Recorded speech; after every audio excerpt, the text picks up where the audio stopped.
जब मैंने पढ़ाई स्टार्ट की थी, तो मुझे बहुत कन्फ्यूज़न होता था कि किधर एंटीरियर पिट्यूटरी है, किधर पोस्टीरियर, किधर हाइपोथैलेमस। लेकिन आपको इस 3D मॉडल की हेल्प से काफ़ी अच्छे से समझ में आएगा।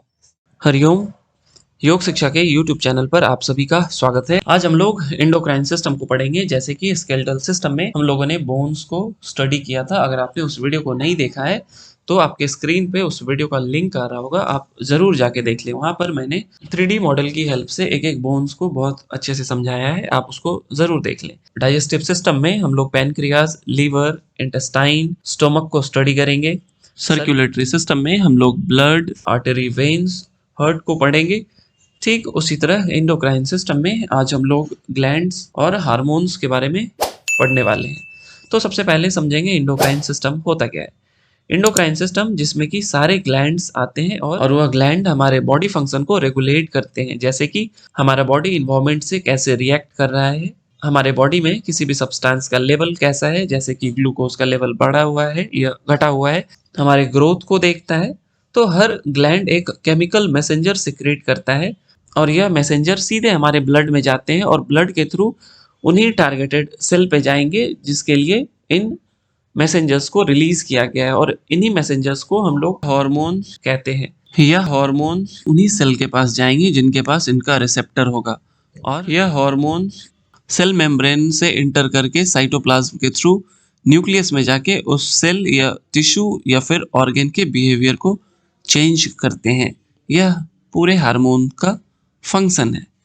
आज हम लोग मेनली हाइपोथैलेमस और पिट्यूटरी को स्टडी करेंगे। तो अभी जो आपको ग्रीन कलर में दिखाई दे रहा है यह हमारा हाइपोथैलेमस है और यह लटका हुआ जो दिखाई दे रहा है इसे हम लोग पिट्यूटरी बोलेंगे।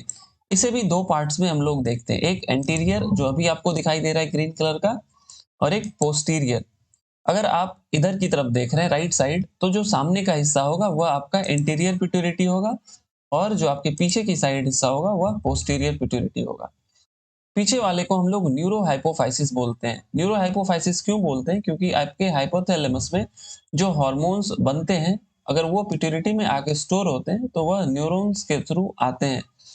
लेकिन जो हॉर्मोन्स आपके एंटीरियर पिट्यूटरी में आते हैं यह आपके ब्लड वेसल्स के थ्रू आते हैं।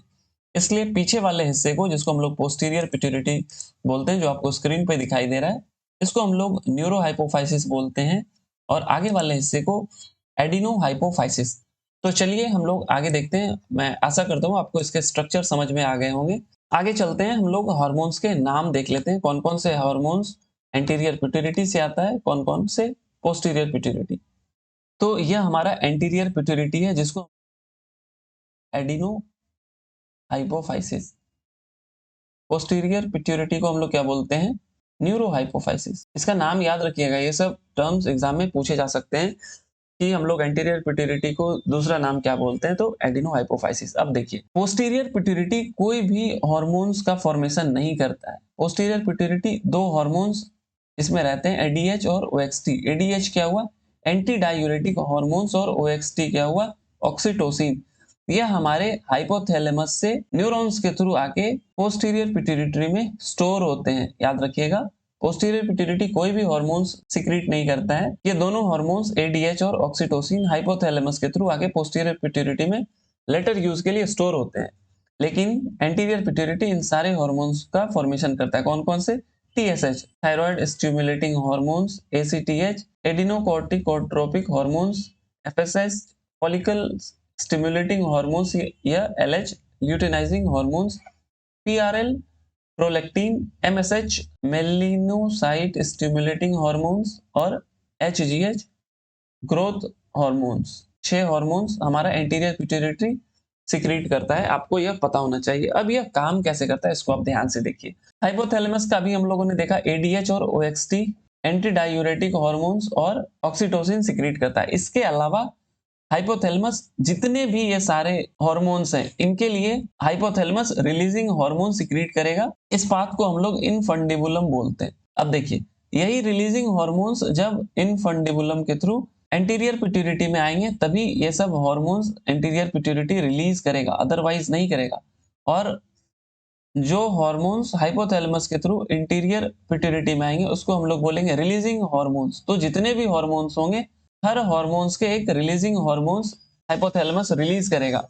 और जब इन हार्मोन्स के काम हो जाएंगे तो फिर हमारा हाइपोथैलेमस इनहिबिटिंग हार्मोन सिक्रीट करेगा ताकि इनके सिक्रीशन को ये पिट्यूटरी बंद कर सके। तो अगर इसको ओवरऑल देखें तो काम कैसे होगा कि सबसे पहले हाइपोथैलेमस को एक सिग्नल मिलेगा, हाइपोथैलेमस से हार्मोन्स सिक्रीट होंगे, कौन से, रिलीजिंग हार्मोन्स, और रिलीजिंग हार्मोन्स आएंगे पिट्यूटरी के पास, और फिर पिट्यूटरी हमारे जिस हार्मोन्स की जरूरत होगी उसको रिलीज करेंगे, और फिर जब उस हार्मोन्स के काम हो जाएंगे तो फिर हाइपोथैलेमस इनहिबिटिंग हार्मोन सिक्रीट करेगा और फिर पिट्यूटरी हमारे उस हार्मोन्स के प्रोडक्शन को या सिक्रेशन को बंद कर देगा।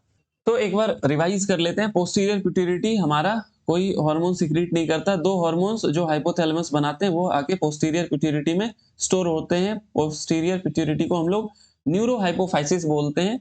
और एडीएच एंटी डायूरेटिक हार्मोन्स और ओएक्सटी ऑक्सीटोसिन दो हार्मोन्स हमारे पोस्टीरियर पिट्यूटरी में स्टोर होते हैं। और बाकी ये TSH thyroid stimulating hormone, ACTH adrenocorticotropic hormones, FSH follicle stimulating hormone या luteinizing hormones, PRL prolactin, MSH melanocyte stimulating hormones और एचजीएच ग्रोथ हार्मोन्स। तो आइए हम लोग एक चार्ट को पहले देख लेते हैं। अब देखिए ये दो हार्मोन्स, एक ऑक्सीटोसिन और anti diuretic hormones, child birth के टाइम यूटेरस का कॉन्ट्रैक्शन होना बहुत जरूरी होता है, तो उसमें आपके ऑक्सीटोसिन काम आते हैं। और ऑक्सीटोसिन का फंक्शन क्या है, lactation, milk egestion, milk production दूसरे हार्मोन्स के फंक्शन है, उसको हम लोग बाद में देखें। Bonding, love, empathy, trust. अगर आप काफी सोशल हैं तो आपके अंदर ऑक्सीटोसिन का सिक्रेशन होगा, लेकिन अगर आप सोशल नहीं हैं तो आपके अंदर ऑक्सीटोसिन का सिक्रेशन कम होगा। ऑक्सीटोसिन के फंक्शन हो गए। एंटी डायूरेटिक हार्मोन्स के फंक्शन क्या हो गए, डायूरेटिक किसको बोलेंगे, जब आपके बॉडी से बहुत ज्यादा यूरिन बाहर जाने लगे, तो बहुत ज्यादा यूरिन जब बाहर आएगा तब आपको डिहाइड्रेशन हो जाएगी, तो उसको रोकने के लिए एंटी डायूरेटिक हार्मोन्स सिक्रीट करता है हमारा पोस्टीरियर पिट्यूटरी। याद रखिएगा ये दो हार्मोन्स हमारे पोस्टीरियर पिट्यूटरी सिक्रीट करते हैं। तो एंटी डायूरेटिक हार्मोन्स क्या करेंगे, signal kidney to reabsorb water. तो एंटी डायूरेटिक हार्मोन्स सिग्नल करेगा किडनी को कि रीएब्सॉर्ब करने वाटर को। इसको मैं किडनी के स्ट्रक्चर में आपको अच्छे से पढ़ाऊंगा। और क्या होता है, वैसो कंस्ट्रक्शन। वैसो कंस्ट्रक्शन क्या होता है, वैसो मतलब हुआ वेसल, जो कैपिलरी और वेन्स हमारे होते हैं ना, blood vessel, capillary, veins, artery, इनको जब कॉन्ट्रैक्ट करेंगे तो क्या होगा कि प्रेशर काफी बढ़ जाएगा। और जब प्रेशर बढ़ेगा, जैसे ही इसमें प्रेशर बढ़ेगा तो हमारा बीपी क्या होगा, बढ़ जाएगा, इंक्रीजेस ब्लड प्रेशर। तो दो फंक्शन हो गए, क्या क्या क्या फंक्शन हो गए, किडनी को सिग्नल करेगा रीएब्सॉर्ब वाटर करने के लिए, अगर बहुत ज्यादा वाटर लॉस हो रहा है थ्रू यूरिन। एडीएच कहेगा रीएब्सॉर्ब करने वाटर को, कहां सिग्नल भेजेगा, किडनी को। और वैसो कंस्ट्रक्शन, वैसो कंस्ट्रक्शन क्या होगा कि अगर आपका बीपी लो हो गया है बहुत, तो इसमें क्या करेगा, वेसल को कॉन्ट्रैक्ट करेगा ना, वैसो कॉन्स्ट्रिक्शन। तो जब ये वेसल दबने लगेगा तो इसमें प्रेशर बढ़ जाएगा, तो आपके बीपी हाई हो जाएंगे। तो ये दो फंक्शन हो गए। आगे चलते हैं हम लोग एंटीरियर पिट्यूटरी का देख। Anterior pituitary growth hormone secrete करेगा।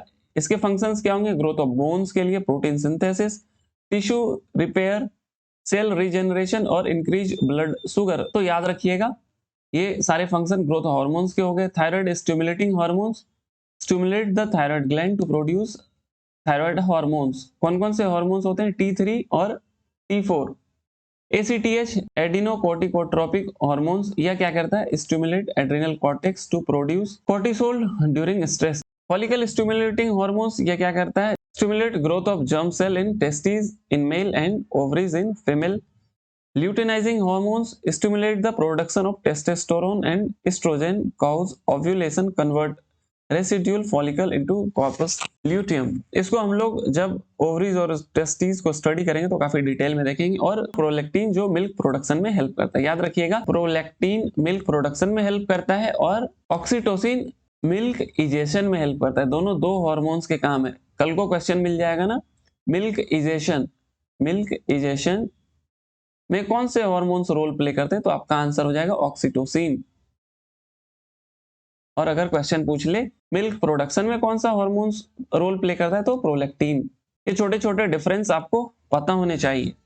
तो आज के लिए हम लोग इतना ही रखते हैं। अगले वीडियो में हम लोग एक एक हार्मोन्स को स्टडी करेंगे बहुत डिटेल में। अगर आपको वीडियो अच्छा लगा हो तो हमारे चैनल को सब्सक्राइब करना नहीं भूलें, नहीं तो आप अगला वीडियो जो हम सारे ग्लैंड पे लाएंगे आप मिस कर देंगे। और अपने दोस्तों के साथ यह वीडियो ज़रूर शेयर करें। अगर आपको यह वीडियो यूज़फुल लगा हो तो लाइक करना नहीं भूलें। Thank you, thanks for watching.